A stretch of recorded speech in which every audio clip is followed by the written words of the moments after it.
Hey guys, Tony Rowe here, playing another Lee Chess Rapid game against ILG71.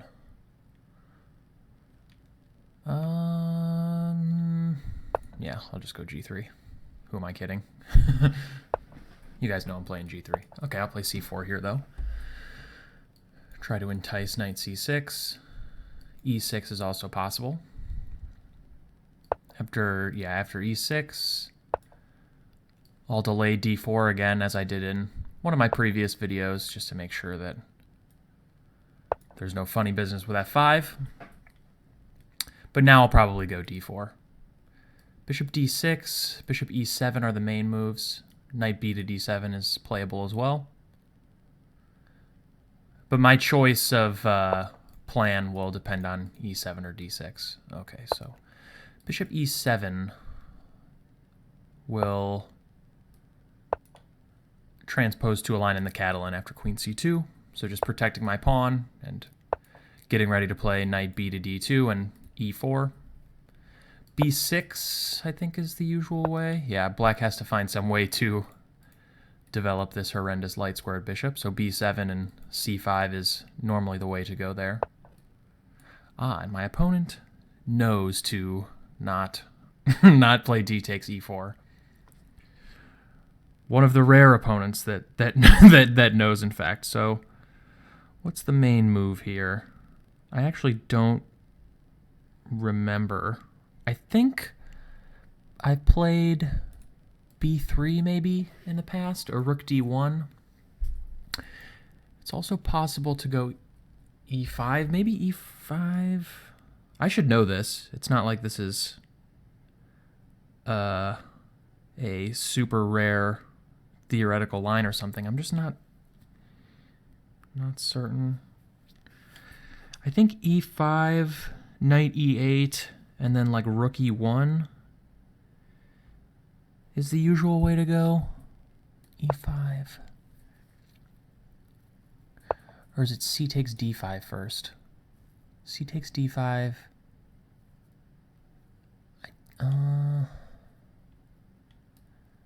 I think I would rather play C takes D5 and fix the central pawn structure first, or at least make him commit. Probably. Okay, well, at least now he can't play C5, and I'm pretty sure the plan is like Rook E1, Knight F1, etc. If he goes Rook C8, I'll go Queen back to D1. Rook C8, Queen D1. I'm trying to like piece this theory back together. I think I'm not sure if I played this on stream or if I've played this just in a couple blitz games. I always struggle to remember what to do after Bishop E7, but I think this is correct. So E5, Knight E8, C takes. I remember studying this and thinking E takes D5 was interesting, but for some reason C takes D5 is the main move. Presumably just to go Rook C8 and Rook C8. Pretty sure. No, I think. Oh, actually, I think Rook C8, Queen A4 is the way. And then once black hits your queen, then you go back to D1. But okay, he goes G6. I'm just gonna go Knight F1. I have to find a way to develop this thing and.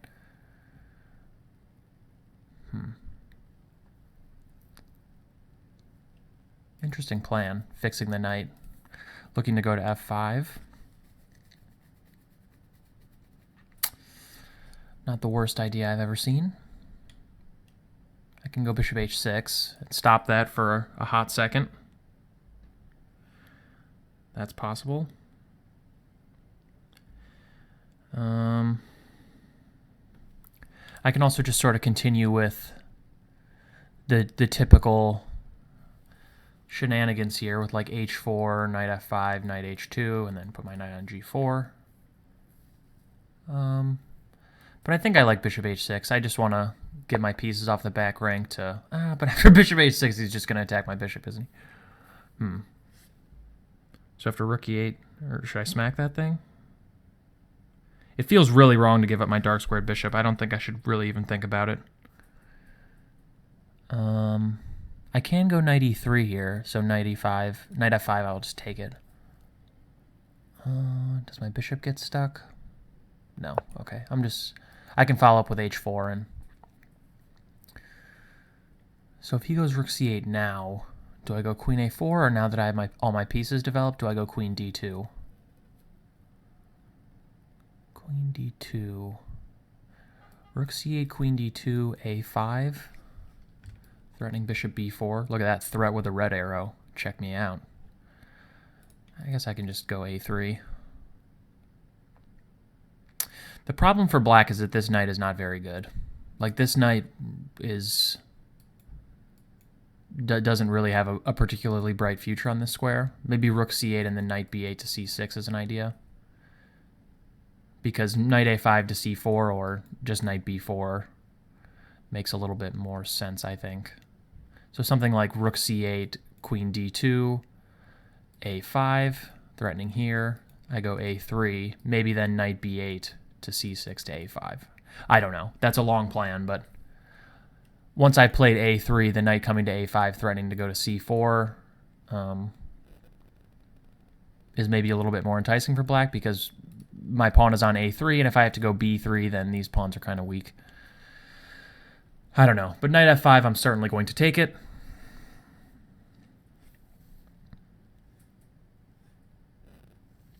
If rook c8, yeah, I can still think about, okay, so b5, that's a good idea too. He wants to go knight b6 to c4. Fixing the knight. Probably not a4. I guess if he goes knight b6, I can always just go b3, at least for the time being. So do I go knight g4, h4? Both of these moves are pretty natural. Kind of like knight g4, queen d2 to f4 is a plan. I need to start trying to get into these dark squares here. Sorry, I'm a compulsive knuckle crackler. Cracker. I sort of regret this bishop h6 move a little bit, but that's all right. Maybe I don't. I don't know. It's complicated. Chess is hard. I'm not sure if I regret it or not. So if knight g4... Knight g4... Knight b6, b3... Rook c8, queen d2... The only thing I don't like about knight g4 is that knight f5 then hits this thing. Maybe h4. Whoop. Got a text message.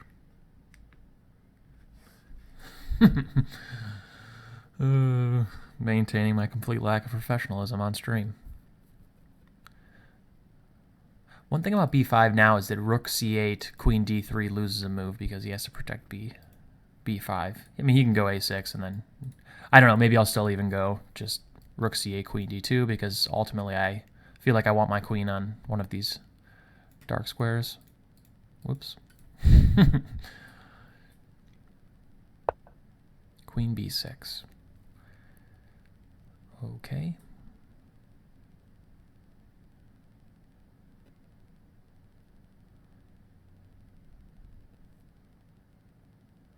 Maybe now knight g4, knight f5, bishop g5. I'd love to trade the dark square bishops, of course, because he has all of these weak dark squares. Ugh, stop texting me, please. Queen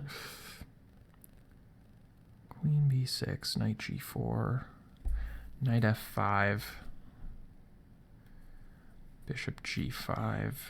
But d4 is hanging, isn't it? So I'm looking at knight g4, knight f5, bishop g5. He can go bishop g5, and then he's got a double attack there. So if knight g4, knight f5, I probably have to go queen d2. Maybe I should just go queen d2 now. Keep knight f5 in reserve for a move, get my queen off the c-file. Protect d4. If a5 then, This move is always irritating. I guess I can just go a3, but then he can go b4, and I feel like he's kind of starting his queenside play a little bit.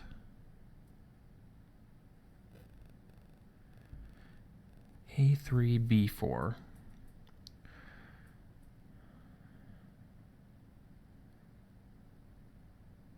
I guess I can just leave it, huh? Okay, I'm just going to go queen d2. So if a5, a3, b4, I'll just leave it. I don't know, I'll play knight g4, or I can even, if I'm really worried about this skewer, I can just play rook e to c1. Okay, so he doesn't care.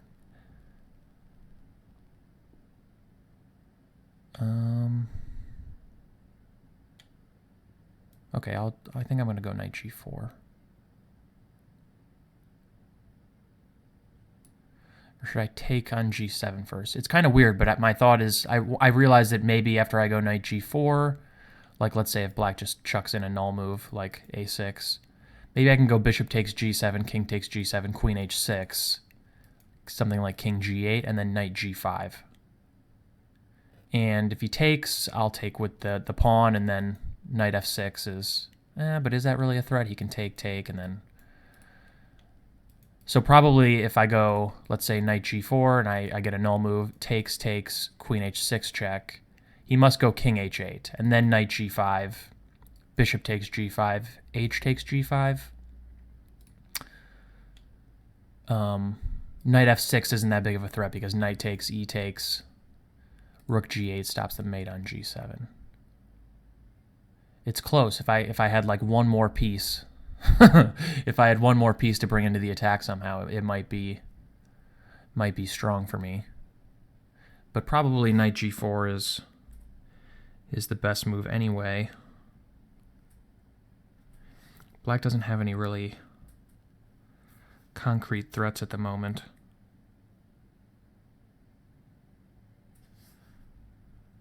Or do I take first? Taking first looks weird. I don't think so. Taking first can't be right. I'm just going to go knight g4. So I'm trying to just build the storm cloud around black's king here in kind of slow motion. If he goes queen c7, probably I'm just going rook e to c1. I don't want to allow queen c2. Or maybe if queen c7, I can start forcing things with bishop takes g7, and then this check I'll have to calculate a little bit.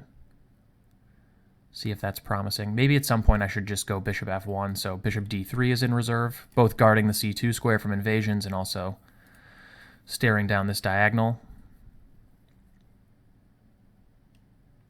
At some point if this knight moves, or if I take it, then h5 also becomes a possible lever. But usually, I mean, h5...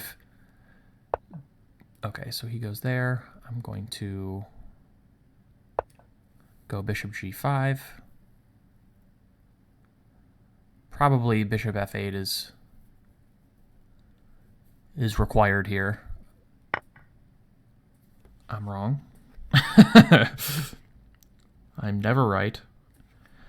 So now do I go... I didn't really think about this move because I just assumed it wasn't very good. Queen g5, knight d4, queen d4. Yeah, I doubt that's anything for me. So it's really, well, okay, I guess I'm taking with the h-pawn because d4 is hanging. Maybe that's his idea, that I have to take with this crummy h-pawn.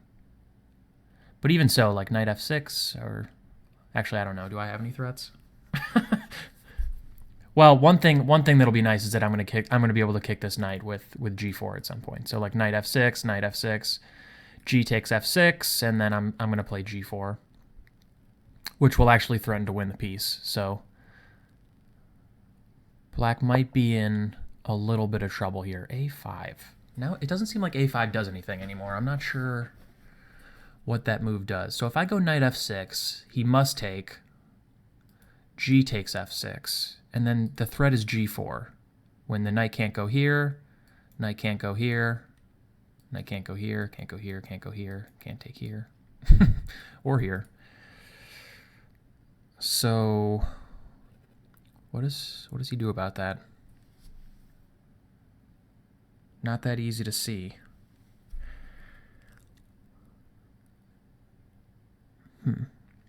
And, you know, secondarily, even if he finds some way to save the knight, I don't know. Actually, rook c4, I guess, attacks d4 one more time.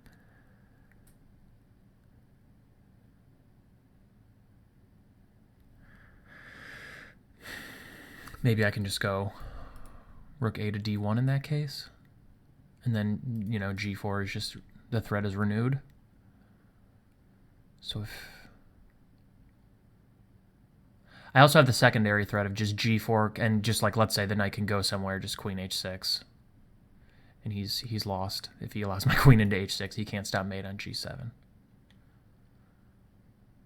So, okay, I mean, this seems strong. I'm just going to play this. Trading the dark squared bishops is probably close to a fatal error, it feels like here. I mean, it's just not positionally a great idea to do that. And black also has this knight on f5 is like temporarily black's best piece, but because this bishop on b7 is so bad, but g4 now is very irritating. Earlier in the game, it wasn't really feasible for me to really have the plan of g4. Like if this knight comes to f5, like let's say my bishop isn't even on this square. I mean, if this knight comes to f5, g4 can always be met by knight h4.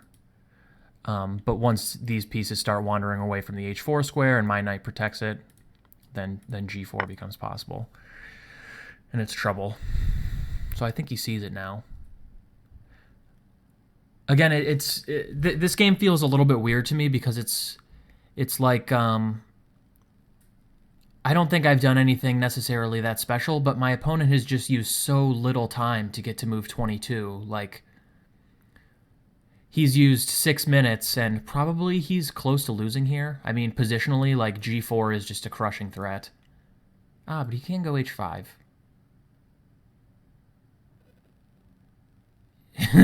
If h5, what do I do? h5... maybe just bishop h3 with the threat of taking and then going queen h6. Probably that's still good.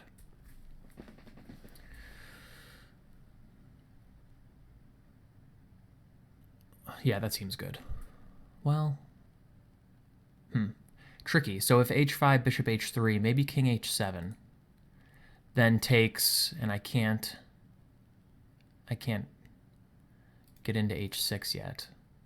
Gives me this check, but after king g8, what do I do? Is knight f7 possible? Then king f7, queen h6, threatening queen g7 mate.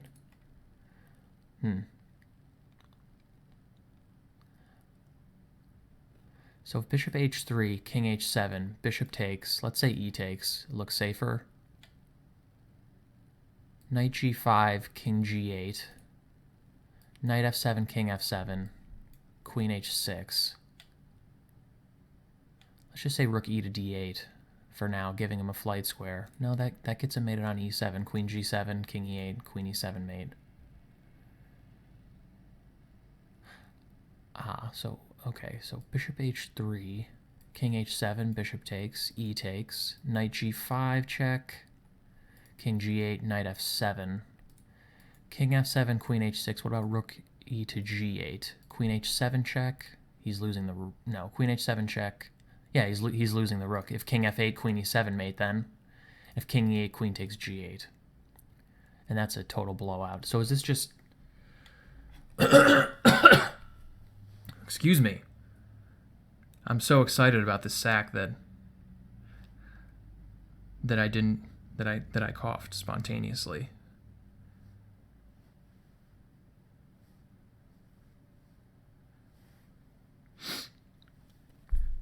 So, okay, so let's look at that critical position again. I have 4 minutes, and if this works, the game ends. So, bishop h3, king h7 seems mostly forced, or else bishop f5. Okay, e takes f5, and then here. So king h7 takes, knight g5, king g8, knight f7, king takes, queen h6. So that's the critical position. The threat is queen g7. That's mate. Okay, so what are his options? Just rook moves, really. Ah, but he can also run to e6. That's funny.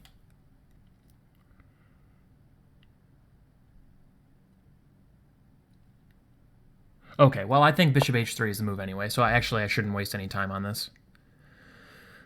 That's his best minor piece, and this thing is not doing very much, and even if for some reason I don't have some kind of a forced win, which it feels like I probably should, I still am going into a very favorable sort of not quite endgame. This bishop has a long way to go before it's a really good piece, and this knight has a pretty bright future, I think. So just trading here gives me much better structure, a much safer king, and the better minor piece, I think. I should be probably plus minus vertical or something like that. So I'm expecting king h7, and we'll have to see. Probably I'm taking on f5 no matter what in that case.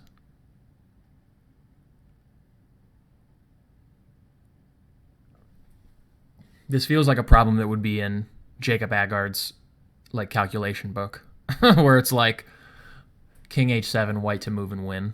It's like takes. I think g takes is just out of the question, right? Just feels really bad. Just queen g5 probably and h5 hangs. So takes, e takes, knight g5 check, king g8, knight f7, king g7, queen h6. King e6 looks like the actual only move. And then what? Queen g7, threatening queen e7 mate. No, his rook is still here. So do I actually have any threats? I guess I can take on g6. And I'm threatening f7.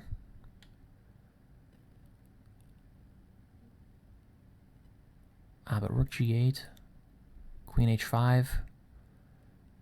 I have a bunch of pawns and his position looks like total crap, but I'm not sure if it's winning. So the position after king e6 is critical.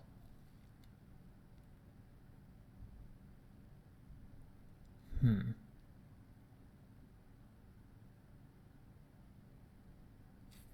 e6. Yeah. Okay, so it takes. Must take with the e-pawn, I think.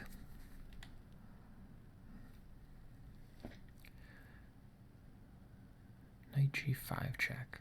I also just, I guess, have knight g5 check, king g8, e6. That's probably more straightforward because, yeah. E takes, f7 is mate. Not mate, wins a rook, excuse me. Getting a little ahead of myself. God, I really want to smash through on f7 though. You know, like sometimes even, okay, like e6 looks crushing. Like I could just play, if this was a blitz game, I'd play e6 in about 2 seconds. Now that I can clearly see this position and visualize it without, you know, needing to look a couple moves ahead, like e6 is just bonkers good. But knight f7, and then queen h6, king e6. Queen takes here, rook g8. Ugh.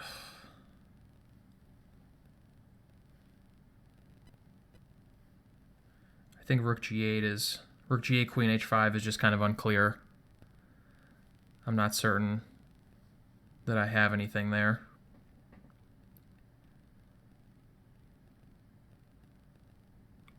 Yeah, all right. Well, damn. I'll play e6, I guess. I'm not happy about it though. I'm gonna look at that after the game and see one way or the other how of course the computer is probably gonna show a win after knight f7, but I can't find it. My feeble brain. I mean, what does black even play here? Like rook f8 maybe, but rook f8 just actually probably knight takes in that case is just a total blowout because queen h6 is threatened then. So rook e6, but rook e6 is just really bad. Knight e6, f e6, probably just queen h6 in that case. And the game's essentially just completely over. So rook e6, knight e6, yeah. No real choice there. Now what? If queen g5, king f7. Queen h6, he must guard against the mate. Okay, I'm just going to play this. I mean, g6 is hanging with check basically everywhere, so if queen c7, then it allows this, and maybe if rook c7, I can play rook a to c1. He can't take because I made him, so probably he must... Well, yeah, okay, anything is good here. Should I take on g6 check first? Yeah, probably. It's a pawn. King f8, I'm assuming. I mean, dropping h5 with check doesn't make a lot of sense. Probably here I'll just play rook a to c1. King f8, rook a to... Okay. Oh, he can go rook h7. Nah, rook h7, queen e8 mate, though. So I'll take that. And then if he goes to g6, I'll just check him again, I think.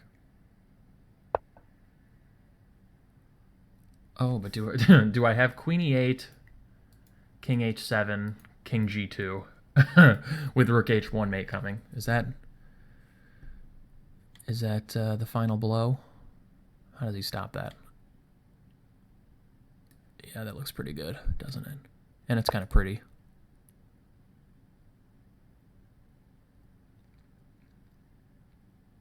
I think he sees it now. I didn't see it at first either.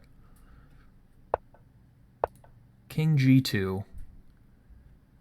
Shades of Kasparov. Well, shades of Caruana Kasparov from the Blitz showdown yesterday. Was it yesterday? What day is it? Saturday? Yeah, it was yesterday. If you haven't checked that out, honestly, the Blitz challenge with Garry Kasparov was probably the most entertaining chess I've ever seen in my life. I really, like, after watching that, I think, like, rapid chess is the future of chess. At least broadcasted chess. Unbelievably exciting. I think 5 minutes was a little too quick. Like, there was so much craziness that everyone was just screaming at each other and, you know, going nuts, and you couldn't really analyze anything because it was going so fast and they couldn't cover both games. But something like game 30 or something close to that, game 20, game 15, with some kind of delay or increment, I think that's the future of broadcasted chess. Unbelievably entertaining and exciting. Okay, but side topic. Let's take a look at this one. Pretty crisp game, I think, actually. So I've talked about this before on my channel, I think, but I like to go bishop g2 here. Like, d4 would be a very natural move, but after f5, black is in a stone wall, and it's sort of relatively well accepted that like, let's say bishop g2, d4, knight c3, or d3. It's a little bit better for white to play d3 and then e4 against the stonewall systems. For instance, something like this is relatively well known to be good for white, or even a version without knight b to d7, like bishop d6, takes, knight c3, castles, e4. This is known to be very good for white. And there's a reverse version, actually, against the stone wall that equalizes very easily. So the stone wall against the King's Indian attack. What the hell am I doing? I'm so used to putting a bishop on g2, I even do it for my opponents when I mean to play the stone wall. Okay. Idiot. Something like this. c5, takes... and then like here, knight b to d2, takes. e5 is well known to be equal or better for black against the stone wall also. So I like to delay d4 until my opponent plays knight f6. And I mentioned I like to do different things against bishop e2 and bishop e7 and bishop d6. Against bishop d6, I still like to go d4, but after castles, I like to go knight f to d2 here. And the idea is that, you know, as we saw in the game, white really always wants to go e4 in these structures. And after knight b to d7, knight c3, let's say b6, black really can't stop e4. So like when you go knight fd2, not only are you protecting the c4 pawn, so black can't grab it for free, but you're adding two more attackers to the e4 square. And the thing that makes this plan very strong against bishop d6 is the fact that after d takes e4, knight takes e4, you're hitting the bishop, which is undefended. And if he moves it, then you gain a free move with this plan. You can go bishop f4 and conquer this diagonal. You're threatening knight d6. Even after knight f6, I think knight c3, and white is just firmly better. More space in the center. Black has this weird bishop and this pawn on c6. It's a little bit hard for him to complete his development. Maybe c5 or d5. But against bishop e7, I think against bishop e7 you can go knight fd2.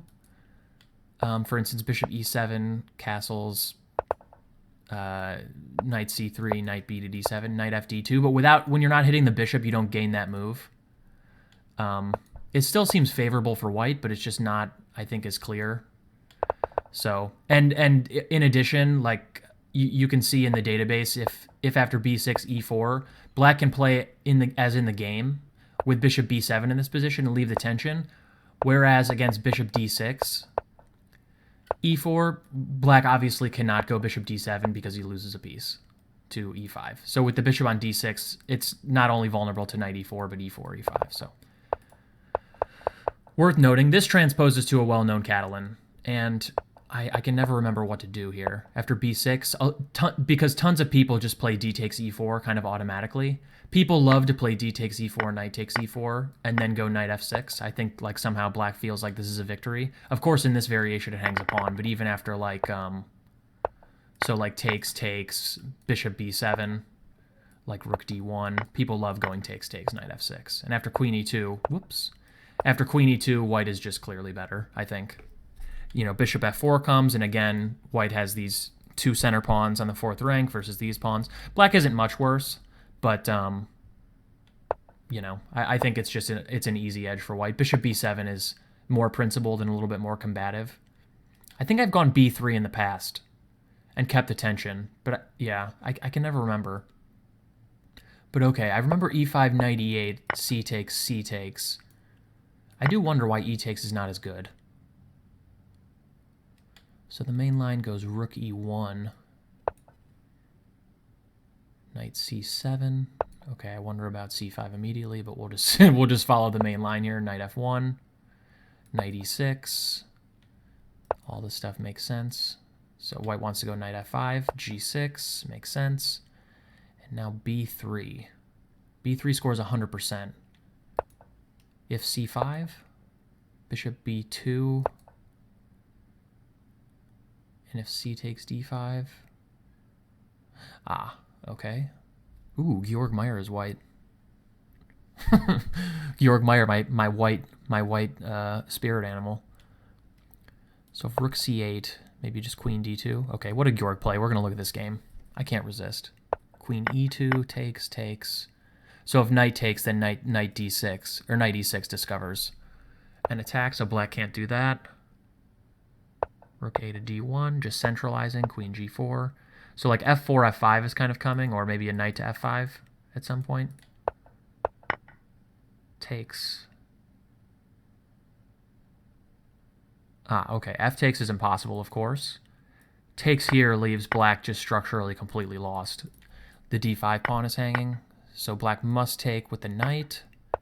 Queen a4. Knight c5, queen a, wow, queen a3, huh? Threatening b4, I guess.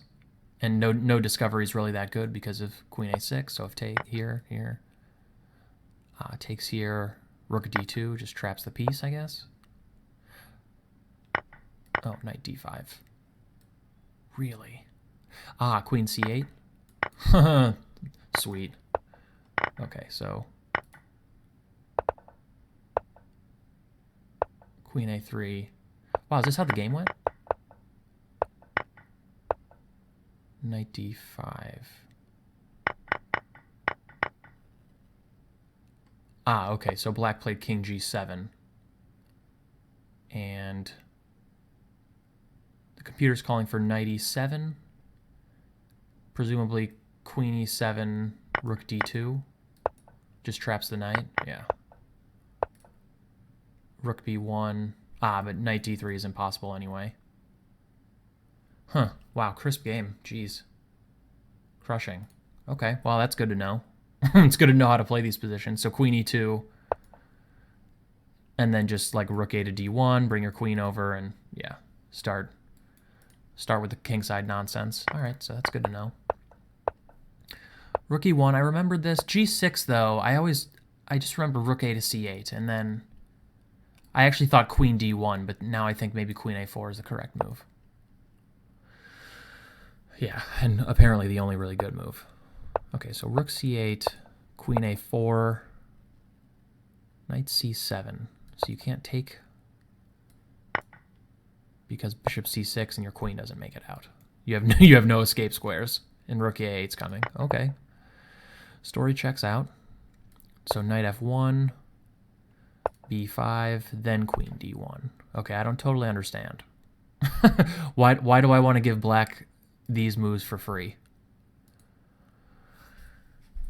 Okay, what? Wait, okay, hold on. Now, if queen d1 right away...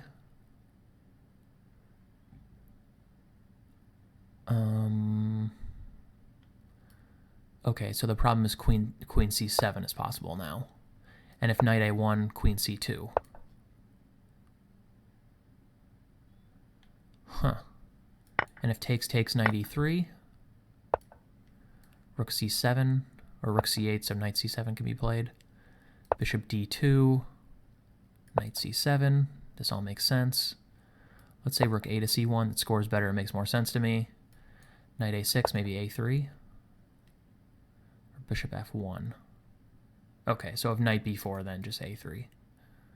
Okay, I mean, yeah, maybe white is slightly better here, but not anything crazy. So if all the rooks come off, rook c8, rook c8, bishop c8,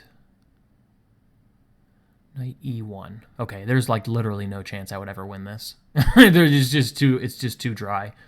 So if queen a4, okay, I'm going to get to the bottom of this. If queen a4, then queen c7, what's the point?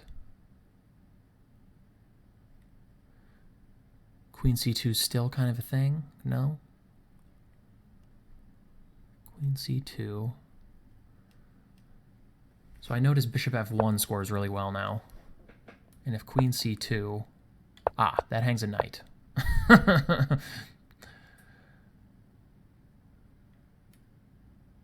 a5, bishop d3. This is too deep, man. This is deep. I get it, though. Queen c2 is not possible now. So queen a4 is primarily to stop queen c7 to c2. Because you're looking at this knight, and maybe in some variations you're looking at this pawn. I'm going to have to look this up. I'm sure this is in Averick's book somewhere. Or in the Wojo books. Okay, well anyway. Knight f1. Bishop f1 is the only move that's ever been played here, so we're firmly out of book at this point. Bishop h6. I wonder about just knight e3 here, though. It did end up being handy that my bishop was outside of this knight on e3, though, because I was eventually able to go bishop g5.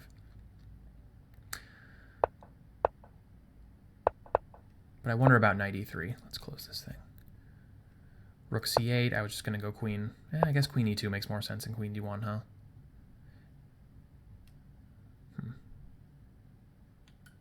If knight b8. Bishop d2, bishop a6, queen d1, knight c6, maybe a3. Yeah, I mean, white is still slightly better, I think, but it's not. Maybe queen d1 to not get hit with bishop a6, bishop d2, knight c6, probably a3 again. Yeah, I mean, I like white a little bit, but it's not obvious that white is crushing. It feels a little bit like black's play in this game was slightly slower. I wonder if I even have to play h4. But I kind of like h4 was kind of handy. It's very common in these sort of... This structure is very reminiscent, actually, of like King's Indian attack structures. There's a couple of well-known Fischer games in the King's Indian attack against the French that have this sort of pawn on e5, these pawns over here for black, and where white goes knight f1 and h4, and it's just sort of well known. If I can find the games, I'll post them. It's kind of a well-known plan to just go h4, and sometimes h5 is useful, supporting the g5 square is useful, sometimes knight h2. Usually it's this knight where that goes knight f1 to h2 to g4, but maybe this is possible. But okay, queen b6, queen d2, rook a to c8. It doesn't feel like queen b6. It feels to me like black is already in a lot of trouble here. So, yeah, rook e to d8 is actually a good idea. But okay, it feels to me like maybe rook a to c8, knight d2, or queen d2, knight b6 makes more sense. But I guess b3, yeah, it's just hard to really make much more progress as black. Like now your knight no longer belongs on this square. So what do you? Yeah, it's not that easy to find a way forward for black on the queen side. And if a5, a3, b4, I think I just said I was going to leave it and play knight g4. And if knight f5, bishop g5, yeah, bishop f8 I think is pretty much compulsory. It is kind of, that knight on f5 is kind of annoying because I want to go g4, but my knight's in the way, and this knight doesn't really have any good squares. I don't really want to play knight h6 and trade off a bunch of pieces, but maybe that's what I have to do. I'd be more likely to play knight f6, I think, and after takes, either take with the bishop or like take with the bishop and look for g4. Like here, g4. Ah, but he has bishop h6. That's irritating. Yeah, I'm not sure. What I do know is that here this move seems close to suicidal, but bishop f8 I think is necessary. And then it's very similar to the position I just looked at. Yeah, I'm not sure where my pieces belong or how I continue this attack. Maybe bishop f1. Wow, rook c4. This move's genius. The computer's idea is that bishop c4, and now this bishop is just a monster. I traded off my light squared bishop, so my king has no light squared defender. These things weaken my light squares, and this thing's an absolute savage. I don't even think I'd be able to muster up the courage to play bishop takes c4 here. But it's not actually easy to find another move. I kind of wanted to go here, but just knight d4 is going to be annoying. So,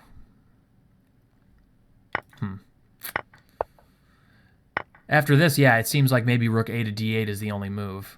Rook e to d8, rather. The point is that after knight f6, I think black can just move his king. Because in the game, after knight f6 check, I'm hitting the knight and the rook, and both are undefended. So black is forced to play and go into this structure, but after rook e to d8, knight f6 check, that isn't possible.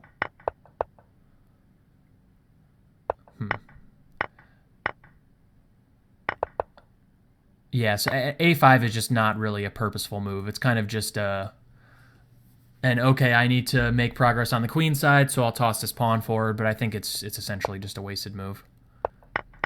And after this, I think h5 seems forced, essentially. I didn't even see that h5 was possible. I visualized that my pawn was still on g6, to be honest, but h5 seems close to forced, but bishop h3 is, I think, very strong. And now, because, okay, like another just natural move, I think this is just, okay, this is just winning, but yeah, I mean, what the heck else is there besides king h7, really?